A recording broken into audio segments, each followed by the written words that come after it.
Hey everyone, there's been a lot of buzz this week surrounding the new RaceRoom graphics update, so I thought I'd check it out. I'm diving straight in to a Mazda MX-5 Cup race at Portimao, where I'll be starting P5 on a grid of 20.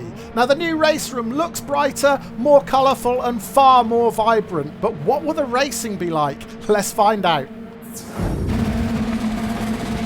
And it's go! Oh no, a disastrous start for Phil Lawson right in front of me. Lawson stuck on the spot as the red lights went out there. So that has given me one position straight away. Torsten Lieber started alongside Lawson on the second row. He moves over in front of me to take third position. I'm up to fourth. Oh, I get a big nudge from John Randolph on the inside there as we go through turn one. Randolph still on my inside. We're side by side here coming into turn three. This sharp right-hander. I'm leaving Randolph space on the inside. Then I get another nudge from behind. That was Sergio Fernandez getting a little bit too close. I'm still side by side with Randolph here. I've actually done pretty well to maintain my position alongside him, and I'm going to have the higher ground at this next turn. It is a sharp hairpin left, so I should get this fourth position back. And I have done, but I've still got to be aware of Randolph behind. If he's taken a wider line through that hairpin, he may well have some extra speed coming up the hill. And I think he has, he disappeared momentarily from my rearview mirror. He's decided to tuck back in behind me as we come into this right-hander. And he's taken it a bit too tight. He clips the curb on the inside. He was up on two wheels there. Has he lost it? I can't see where he is. He has managed to save it, but he has dropped right back. And it looks like there was another big incident right behind him. So all of a sudden, I've got a bit of breathing room. Yeah, let's check that out again. Looking back at John Randolph from my car, here's where he clips the curb up on two wheels. He does incredibly well to save it. At that point, it looks like he's headed out onto the grass. He does hold on to it, but look behind him. There is a silver car spinning, and that is Phil Lawson. Lawson already had a nightmare start when he just didn't get going as the lights went green. And it looks like he may possibly have been caught out by the slower corner speed of the car in front of him there, spinning around, and gets helped on his way by one or two more cars. Well, after all that action on the first lap, I thought I was going to be in for a quiet and uneventful race. The next 9 minutes or so were plain sailing with me in a comfortable fourth position. I'm more than 3 seconds behind Torsten Lieber ahead, but I've got a gap of more than 6 seconds now back to Randolph.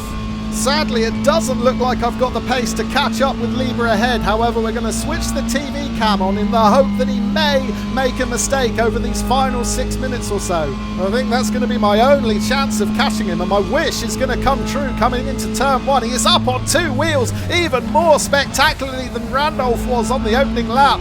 He somehow managed to save it, but I am closing in fast now, and I'm going to resist the temptation to sling it up the inside. Instead, I'm going to go around the outside, mainly because I want to have the inside line for these next two corners. If you end up being side by side with another driver up through this section, it is much better to be on the inside for this upcoming hairpin. However, it does look like I've got the pass signed, sealed and delivered before we even make it to the corner. I had a lot of extra pace coming down this back straight, and as a result I can hit the apex in third position.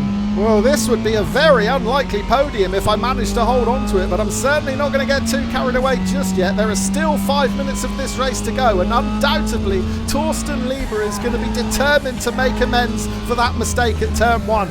Oh, he's coming in hot, and there's contact. Is that going to force me out onto the gravel? I just about managed to keep it on track. So close to the sand there, but the gloves are off at Portimao now. And I'm wondering whether that contact may have been more costly for Lieber than it was for me, because he's dropped back a fair bit. He's almost 1 second back now.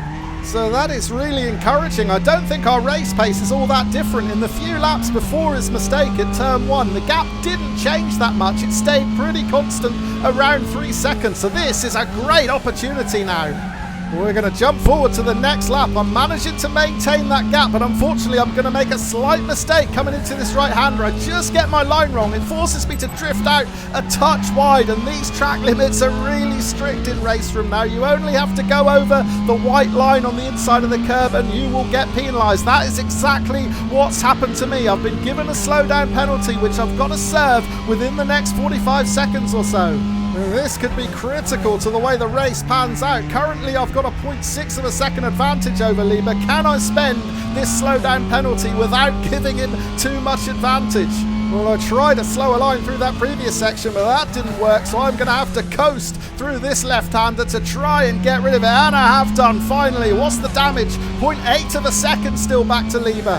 Oh, but I've run in a bit hot into this right-hander. I've missed the apex completely. I get a big slide on. That could be even more costly than the slowdown penalty, because I'm going to lose all my momentum coming onto the start-finish straight. I'm going to switch the TV cam back on so we can see just how close Lieber is getting. I suspect I'm going to be under attack before we reach turn 1.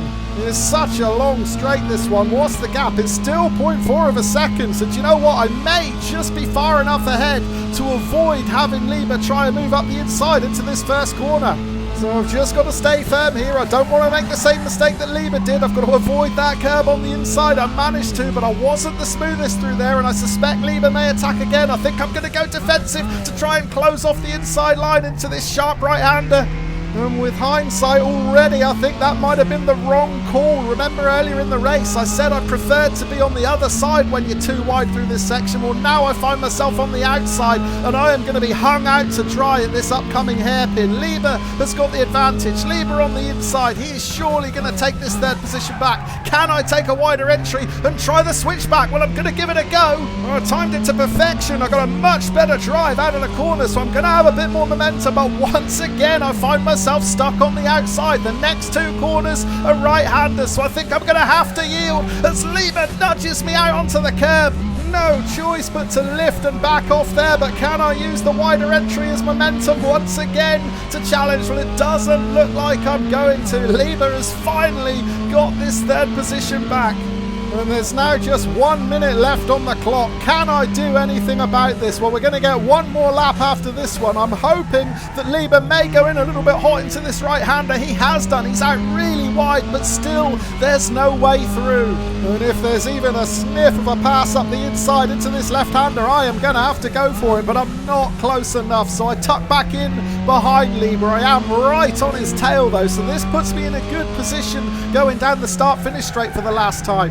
If I can get my line spot on and use as much of the draft as I can, I may be able to challenge up the inside into turn 1. It's always a risky move. Contact is very, very likely. But I'm shaping up quite nicely here. I carried a slightly tighter line through that final turn. Lieber is a bit wide on exit. This is going to be my opportunity to try and pull alongside, but have I got the grunt to get past? It doesn't look like I have. I may have been better served by staying behind there and using a bit more of the toe.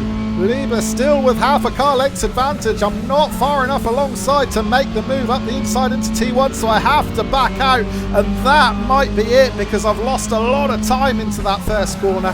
The gap now up to 0.6 of a second as we come through this tight turn 3. So have I got anything left here, or has Lieber done enough to earn himself that final podium position? Well, we're going to jump forward to later on in this final lap, and you can see the gap is getting bigger. 0.7 of a second now, but I'm going to get one final opportunity to challenge because Lieber's missed the apex through that right-hander. I get a much better drive up and over the brow of the hill, so I'm now right back on his tail again. And the two upcoming right-handers at the top of this hill are very, very tricky. We've seen Lieber get it wrong a couple of times, so I'm hoping by applying as much pressure as possible, I may be able to force him into a mistake, but no, Lieber isn't budging this time. He's on the brakes early. He's very defensive into that corner, wisely so. And with every corner we go through, I see my podium hopes slipping further and further away. Once again, I'm trying to get through this corner as smoothly as possible. Can I apply pressure going into the final corner and then down the start-finish straight for the last time? Well, Lieber's a little bit sideways through there. Is that going to cost him some exit speed? It doesn't look like it. He's maintaining that 0.3 of a second advantage. Am I close enough to use the slipstream? Can I get past Lieber before we cross the line and take the checkered flag? Well, it's quite a way down the start-finish straight, but it doesn't look like I'm close enough. I am picking up a toe. I am getting closer, but I think we are going to run out of racetrack. I pull out to give it one final push, but we just miss out as we cross the line. We're going to have to settle for 4th position. What a race that was. Thoroughly enjoyed it. And the classified results will confirm just how close it was in that push for the final podium position. Just 1/10 of a second separating Torsten Lieber in 3rd and me in 4th. But congratulations to the race winner, Jason Underwood, and Emmanuel Biboloni in second position. Tremendous racing all round in this one. And it's great to see RaceRoom looking so bright and vibrant too. The colours really stand out now. In the past, I've always found this sim to feel a little bit washed out, a little bit pale and dull, but this new overhaul has given it a new lease of life. Really enjoyed this one. Hope you've enjoyed watching it. See you again soon.